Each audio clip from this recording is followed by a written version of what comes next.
उद्धव बाळासाहेब ठाकरे पक्षाचे माजी आमदार वैभव नाईक यांनी आज आमदार निलेश राणे यांच्यावर एका व्हिडिओद्वारे टीका केली। त्यावर शिंदे शिवसेनेचे दादा साईल यांनी प्रतिक्रिया देत वैभव नाईकांवर निशाणा साधलाय। माजी आमदार वैभव नाईक यांनी दुसऱ्यांनी फेकलेल्या तुकड्यांवर आपली पोस्ट देण्यापेक्षा स्वकर्तृत्वाचे दाखले द्यावेत असं प्रत्युत्तर दादा साईल यांनी दिलंय। कुडाळ एमआयडीसी इथं आज सायंकाळी झालेल्या पत्रकार परिषदेत ते बोलत होते। यावेळी शिंदे सेनेच्या दीपलक्ष्मी पडते यांनी देखील वैभव नाईक यांच्यावर टीका केली। यावेळी काका कुडाळकर, दीपक नारकर, विनायक राणे, रुपेश कानडे उपस्थित होते। पाहुयात काय म्हणाले दादा साईल आणि दीपलक्ष्मी पडते। खरं म्हणजे वाटा पक्षाचे जे जिल्हा प्रमुख वैभव नाईक आहेत यांनी या कुडाळ मालवण मतदारसंघाचं गेली 10 वर्ष प्रतिनिधित्व केलं आहे। ज्यांनी लोकप्रतिनिधी म्हणून एखाद्या भागाचं काम त्या ठिकाणी 10 वर्ष केलं असेल अशा वैभव नाईकांकडनं अशा प्रकारच्या व्हिडिओची त्या ठिकाणी अपेक्षा सर्वसामान्य जनता करत नाही। त्या व्हिडिओमध्ये त्यांनी बरेचसे सल्ले दिलेले आहेत। त्यांच्या अनुषंगाने जर त्यांनी काम केलं असतं तर कदाचित त्यांना या ठिकाणी त्यांची आमदारकी गमवावी लागली नसती। त्यामुळे त्यांनी आपल्या सल्ल्यांचा स्वतःच विचार करावा अशी आजची परिस्थिती आहे। वैभव नाईकांनी दुसऱ्यांनी फेकलेल्या तुकड्यांवर आपली पोस्ट देण्यापेक्षा आपण जे काही आपल्या कार्यकर्तृत्वाने मतदारसंघाच्या विकासासाठी जे कामं केली ती कामं जर लोकांसमोर मांडली असती तर आज त्यांच्यावर ही वेळ आली नसती। खरं म्हणजे गेल्या 10 वर्षामध्ये मागील 10 वर्षामध्ये वैभव नाईकांच्या कारकिर्दीत आपला कुडाळ मालवण मतदारसंघ हा राज्यातील शेवटच्या 5 मतदारसंघामध्ये गणला जाऊ लागला। विकास कामांच्या बाबतीत असेल, प्रशासकीय बाबतीत असेल किंवा अन्य कोणत्याही बाबतीत असेल। आपण सगळेजण पाहतात गेल्या 3-4 दिवसामध्ये किंवा गेल्या आठवड्यामध्ये माननीय आमदार निलेश राणे साहेब यांनी आमसभेच्या नंतर सुद्धा विविध विभागांच्या आढावा बैठकीला त्या ठिकाणी सुरुवात केली आहे। या आमसभा घेऊन आमदार साहेब थांबले नाहीत तर कृषी विभाग असेल, त्या ठिकाणी बळीराजा शेतपानंद असेल, महसूल विभाग असेल, आज पाणी टंचाई संदर्भात बैठक घेतली, विविध विकास कामांच्या आढाव्यांची बैठक घेतली आणि या बैठकीच्या माध्यमातून आपल्या मतदारसंघाला त्या ठिकाणी न्याय देण्यासाठी पुरेसा निधी उपलब्ध करण्यासाठी सन्माननीय निलेश राणे साहेब सातत्याने प्रयत्न करत आहेत। आणि म्हणून अशा आमच्या आमदारांच्या त्या ठिकाणी वक्तव्यावर वैभव नाईक जर त्या ठिकाणी प्रेस घेत असतील किंवा त्या ठिकाणी समाज माध्यमांवर काही व्हिडिओ पोस्ट करत असतील तर त्या ठिकाणी प्रतिक्रिया ही दिलीच पाहिजे। आणि म्हणून वैभव नाईकांना एक सल्ला आहे की आम्ही फेकलेल्या तुकड्यांवर त्या ठिकाणी तुम्ही पोस्ट करण्यापेक्षा तुमच्या स्वकर्तृत्वाचे दाखले द्या। आमचे आमदार निलेश राणे साहेब जे काही बोलतात ते स्वकर्तृत्वाने आणि पूर्ण विचारांनी ते बोलतात। त्यामुळे त्यांना आपले पुढे जाऊन आपले विचार बदलण्याचे किंवा आपल्या भूमिकेवर ठाम राहण्याची सल्ले देण्याची वैभव नाईकांना आवश्यकता नाही। वैभव नाईकांनी जे काही 10 वर्षामध्ये केलं ते स्वतःच्या आप्तस्वकीयांचे आणि त्यांच्याबरोबर असलेल्या कॉन्ट्रॅक्टरांची पोटं भरण्यासाठी सगळी विकास कामं जी काही होती ती मॅनेज केली आणि त्या माध्यमातून त्यांनी एकतर भलेलट्ट त्या ठिकाणी कमिशन घेतलं असेल किंवा त्यांच्या कंपनीने स्वतःही कामं केली असतील आणि यासाठी त्यांना अनेक वेळा चौकशीला देखील सामोरं जावं लागलंय। त्याचबरोबर त्या नेहमी दहशतवादाचा बागुलबुवा त्या ठिकाणी करत असतात। ते कोणतेही कारण असून देत, सिंधुदुर्ग जिल्ह्यामध्ये हा दहशतवाद, तो दहशतवाद, थंड दहशतवाद अशा प्रकारची त्यांची नेहमी टीका टिप्पणी असते। याच वैभव नाईकांनी आपल्या निवडणुकीमध्ये मुंबईचे गुंड बोलावून कणकवली शहरातील हॉटेलांमध्ये आणून ठेवले होते। कशासाठी आणून ठेवले होते याचा देखील त्यांनी खुलासा दिला पाहिजे। त्याचबरोबर वैभव नाईकांनी आपल्या बाबा भालचंद्र कन्स्ट्रक्शन कंपनीच्या माध्यमातून त्या ठिकाणी अनेक अशी कामं केली आहेत ती नियमबाह्य आहेत आणि या सगळ्यांच्या चौकशीला जर आम्ही तोंड उघडलं तर वैभव नाईकांना पळता भुई ठोडी होणार नाही। आणि म्हणूनच या वैभव नाईकांनी या सगळ्या गोष्टींचा विचार करून 2019 पर्यंत पासून म्हणजे आपल्या आमदारकीच्या 10 वर्षाच्या कारकिर्दीमध्ये त्यांनी एकच आमसभा घेतली, कुडाळची असेल किंवा मालवणची असेल। अन्य उरलेल्या 8 वर्षात 9 वर्षात ते आमसभा देखील घेऊ शकले नाहीत।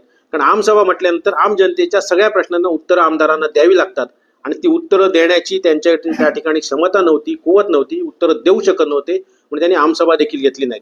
म्हणून अशा प्रकारच्या व्हिडिओच्या माध्यमातून किंवा अशा प्रकारच्या सोशल मीडियाच्या माध्यमातून ते जनतेसमोर आपलं जर काही लपवलेला बुरखा आडचा जो चेहरा आहे तो दाखवण्याचा प्रयत्न करतात। त्याचबरोबर स्वर्गीय बाळासाहेब ठाकरेंचे हिंदू हृदय सम्राट म्हणून जी काही आज जगभरामध्ये ख्याती आहे अशा स्वर्गीय बाळासाहेब ठाकरेंचे, वंदनीय बाळासाहेब ठाकरेंचे विचार, ज्वलंत हिंदुत्वाचे विचार आजची उभाटा त्या ठिकाणी विसरली आहे। आणि वैभव नाईकांसारखे हिंदू विरोधी जे काही त्यांचे पदाधिकारी आहेत, त्या ठिकाणी कार्यकर्ते आहेत, हे नेहमीच हिंदू विरोधी असलेल्या लोकांना पाठबळ देण्याचं काम करतात आणि अशाच प्रकारचं पाठबळ देण्यासाठी कालचा व्हिडिओ होता। त्या ठिकाणी घोडके गावातील म्हातू मानेकर यांची पाठराखण करत असताना त्यांनी सातत्याने हेच दाखवून दिले आहे की आम्ही जे काही हिंदू विरोधी अशी काही लोक आहेत, जे काही हिंदू धर्माच्या त्या ठिकाणी पवित्र सणांबद्दल असतील किंवा इतर सगळ्याबद्दल असतील आणि धर्मांतरांच्या विषयाबद्दल असतील, ही पाठराखण करणारी लोक आहेत, ह्यांच्याबरोबर वैभव नाईक हे देखील हातमिळवणी त्यांनी केलेली आहे. याच वैभव नाईकांनी आपल्या कुडाळ शहरामध्ये त्यांच्या तेव्हा पक्षाकडे पुरेसे संख्याबळ असताना देखील काँग्रेसशी हातमिळवणी करून काँग्रेस पक्षाचे त्यावेळेच्या काँग्रेस पक्षाच्या हिंदू विरोधी नगरसेवकाला त्या ठिकाणी नगराध्यक्ष बसवलं होतं. ही कुडाळची जनता आजपर्यंत विसरली नाही आणि विसरणार देखील नाही. त्यामुळे अशा प्रकारच्या हिंदू विरोधी कृत्यांना पाठबळ देणाऱ्या आणि अशा लोकांबरोबर सातत्याने हातमिळवणी करणाऱ्या वैभव नाईक यांनी स्वतःचं आत्मपरीक्षण करण्याची ही खऱ्या अर्थाने वेळ आहे. आणि म्हणूनच वैभव नाईकांना आमचं आव्हान आहे, गेल्या 10 वर्षामध्ये तुम्ही कोणत्या माध्यमातून किती निधी आणला आणि ती कामं झाली का, ही एकदा श्वेतपत्रिका तुम्ही जाहीर करा. नाही तर आम्ही गेल्या वर्षामध्ये आमच्या आमदार साहेबांनी जी काही एक वर्षभरामध्ये विधानसभेतील विविध प्रश्नांच्या माध्यमातून असतील आणि आपल्या अभ्यासपूर्ण रीतीने जे काही त्यांनी त्या ठिकाणी पाठपुरावा केलाय, या माध्यमातून या कुडाळ मालवण मतदारसंघासाठी हजारो कोटी रुपयाची कामं आज मंजुरीच्या प्रतीक्षेत आहेत आणि येणाऱ्या वर्षभरामध्ये ही सगळी कामं मार्गी लागणार आहेत. ज्यामध्ये सोनवडे घाट रस्त्यासारखा बहुचर्चित विषय असेल किंवा कुडाळ नगर पंचायती जे काही विविध प्रकल्प गेल्या 5-10 वर्षामध्ये होऊ शकले नव्हते, त्यामध्ये त्या ठिकाणी आमदार वैभव नाईक असताना नाट्यगृह, मच्छिंद्र नाट्यगृह जी काय दुरावस्था झाली आहे, ती दुरावस्था सुधारण्यासाठी जे विषय असतील, या ठिकाणी आपल्या कुडाळ नगर पंचायतीमधील आपल्या क्रीडांगणाचे विषय असतील, अनेक विषय जे प्रलंबित राहिले होते की ज्या विषयांमध्ये त्यांनी काम केलं ती अर्धवट होती. आपल्या कुडाळ एसटी स्टँडचा त्या ठिकाणी एक आदर्श नमुना अगदी आपल्या सगळ्यांसमोर आहे. आज त्या एसटी स्टँडमध्ये उभं राहण्यास सुद्धा जागा नाही. पाऊस आला तर लोकांना अक्षरशः पळून जावं लागतं, उन्हामध्ये लोकांना त्या ठिकाणी त्रास होतोय. आणि या सगळ्या विषयांवर आपण आता आपल्या आमदार साहेबांच्या माध्यमातून त्या ठिकाणी उपाययोजना करत आहोत. आपल्या कुडाळ नगर एसटी स्टँडसाठी सुद्धा आता 3 कोटी रुपये आपल्या त्या ठिकाणी दुरुस्ती करण्यासाठी, म्हणजे जे काही त्यांनी कर्म करून ठेवलंय वैभव नाईकांनी, हे कर्म सुधारण्यासाठी आम्हाला आता निधी खर्च करावा लागतोय. आणि हे खरोखर दुर्दैवी शोकांतिका आहे आमच्या मतदारसंघाची. आणि म्हणून गेल्या 10 वर्षातली ही सगळी जे काही वैभव नाईकांनी केलेली अर्धवट कामं असतील, अपुरी राहिलेली कामं असतील किंवा ज्याला आपण म्हणतो सदोष कामं असतील, ही कामं सुधारण्यासाठी आमचा अर्धा वेळ खर्च होतोय. आणि म्हणून त्यांनी आमचे आमदार सन्मान निलेश राणेसाहेब यांना सल्ले देण्यापेक्षा आपण केलेल्या स्वकर्तृत्वावर जे काही करून दाखवलं त्या कामांचे दाखले देण्याचं आव्हान आम्ही या पत्रकार परिषदेच्या माध्यमातून देत आहोत. आमदार वैभव नाईक यांनी 2 दिवस जो काय एक नौटंकी चालू केली आहे, खरोखर हा किळसवाणा प्रकार आहे. कारण त्यांची एकतर माजी आमदार म्हणून जी ख्याती होती त्यांना खाली आणण्यात आले की त्यांना जिल्हा प्रमुख म्हणून आता मी जिल्हा प्रमुख म्हणून पद दिलंय. त्यांच्या योग्यतेला, त्यांच्या वयाला हे न शोभणारं असं कृत्य त्यांच्याकडून घडतंय. कारण गेल्या 10 वर्षात खासदार आमदार त्यांचे असताना मी आता आमरड मतदारसंघापुरतं बोलायला गेले तर आमरड मतदारसंघामध्ये एकही काम लक्षात राहील असं त्यांनी काही केलं नाही. काय असेल तर त्यांनी सांगावं.